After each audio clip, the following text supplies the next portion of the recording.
Closing the achievement gap often means helping students by giving more attention to social and emotional factors. That's the mission of the 4th annual conference being held by the SocialEmotional Learning Alliance for Massachusetts. To tell us about the event are two of the participants, a clinical social worker who has been a consultant for the Boston Public Schools, Margaret Kiwanuka, and the regional executive director of Build Boston, Ayele Shakur. Thank you both very much for being with us. Thank you for having us. I want to start with Margaret Kiwanuka. What is this SEL, Social Emotional Learning? Right. SEL is actually an educational process. It's not a program. And what it is, it's teaching kids or students to have skills around managing their emotions, building positive relationships, being able to make positive decisions around their behaviors. It really supports classroom management and supporting teachers around that in terms of how kids really manage themselves. So it's really around their emotions and being connected. And it's really about relationships and relating to one another in the classroom. Ayele, between your work at Build Boston and also working on education for the NAACP, what tells you that we need more of this in the schools? Well, you know, you started out by talking about the achievement gap, and as you said, with my work that I do with the NAACP, we know that there's a 30-point gap between low-income Black and Latino students and their more resourced white peers. That's not acceptable as in terms of, you know, the academic achievement and attainment of our young people, who are the majority of students in the Boston Public Schools. And so we know that there are a number of academic reasons why students do not achieve, but there also are a host of non-academic factors. And so social and emotional learning really starts to really address those non-academic factors in a very systemic way. In my work at Build, I'm working specifically with disengaged youth. It's a high school program that uses entrepreneurship to re-engage young people who are at risk for failing and dropping out. And really, when you start to talk to young people about, you know, why are they not performing in school, what is really holding them back, they'll start to talk to, you know, not really seeing how school connects with their daily lives, you know, really feeling disengaged, not having enough caring adult role models around them to support them, not having that supportive community that makes and nurtures high academic achievement. So these are some of those social and emotional factors. And what we do in our program is really try to address some of those factors while teaching students how to start their own businesses. So helping them with problem solving and collaboration and self-management, all of those types of things really make a difference for getting students on track academically. Margaret, it wasn't so long ago, and maybe for some people this still is happening, that we would talk about these problems as being some kind of incorrigible byproduct. It's either poverty or the families, the parents aren't good enough. You can't straighten it out in the schools, but I guess you can do something.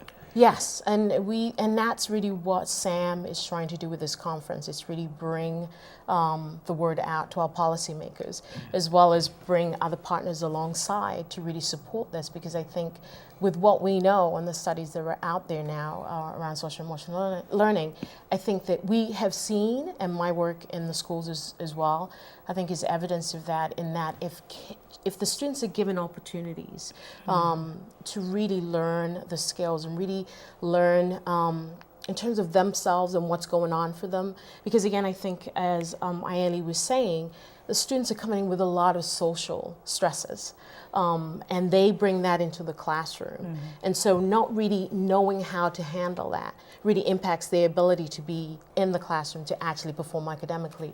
So what we are saying is that we would want to see students really be supported around managing that stressor that they bring into the classroom. And I think to also support teachers around knowing how to manage that, because I think the pieces that we're not also asking teachers to add on, I think these are skills that are embedded, I think, as I said, and it's really adding to the toolbox, their toolbox, around supporting kids, not just academically, but also socially, which I think then really allows students to be available to perform academically. One of the ways, I guess, schools used to address this is that, you know, if you throw your hands up in the air, you put a student in special education or That's so true. or an alternative program. Yeah, I think, for many years, teachers felt, to your point, that, these students have the family issues, there's nothing we can do in the classroom. Right. And very often we see young people who are mislabeled. So the students who might be more challenging, the teacher doesn't know how to deal with them, suddenly they have an IEP, and they're going to special classes. And what we find is that, again, with the young people that I'm working with in our program, these are kids that many people have given up on. They really felt like, these are students on track to fail and drop out of school. But yet with our students, with a 4-year program focused very much on social and emotional learning, we have students not only graduating high school on time, but also going on and getting accepted to college and succeeding in college. So it shows that, our students are so vibrant and so capable of so many wonderful things when they get the tools that they need to be in charge of their own lives and in charge of their own learning.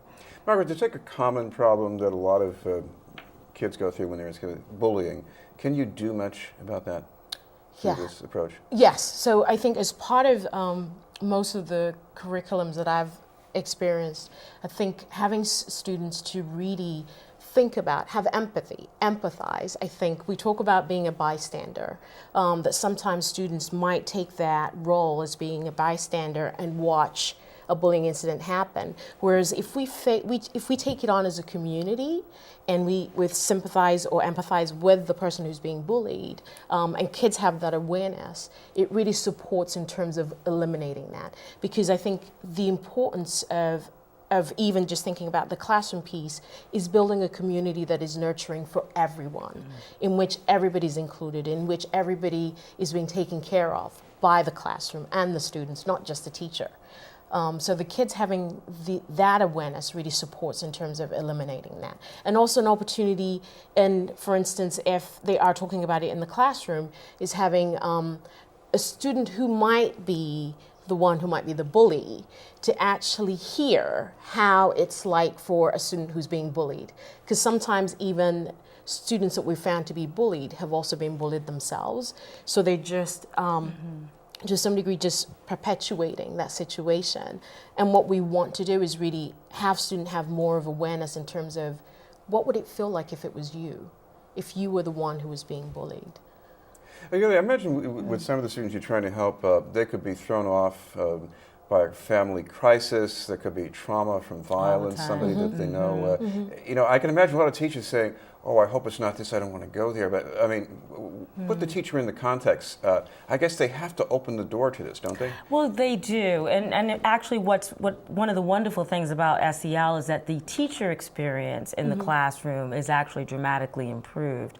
And so, when teachers try to ignore the trauma, some of the stressors that are happening in the backgrounds in the lives of their students, and they just try to teach without trying to deal first with some of those social and emotional issues, that's a much more difficult challenge because the student's not really ready to learn. And when you create this safe environment where people are talking openly about some of the stressors that they're dealing with, able to deal with their emotions, able to learn some tools for self-management, now you've created the environment where learning can take place. And in terms of classroom management, I was a teacher for 11 years myself, and so you have a lot of different issues going on in the classroom. On any given day, you have students dealing with homelessness and hunger, students who may have witnessed violence, students who have maybe witnessed trauma inside their own homes or in their neighborhoods. These are real issues, so much so that a group of students at East Boston High School have actually created a course on trauma, and they actually have these circles where they're able to come together, talk about different issues that are going on in their own lives, and to have open discussions about those issues. And that East Boston High model is becoming a national model that was just written up in some educational magazines. We have a little time, Margaret, but is there any inkling that this approach is actually getting some good results?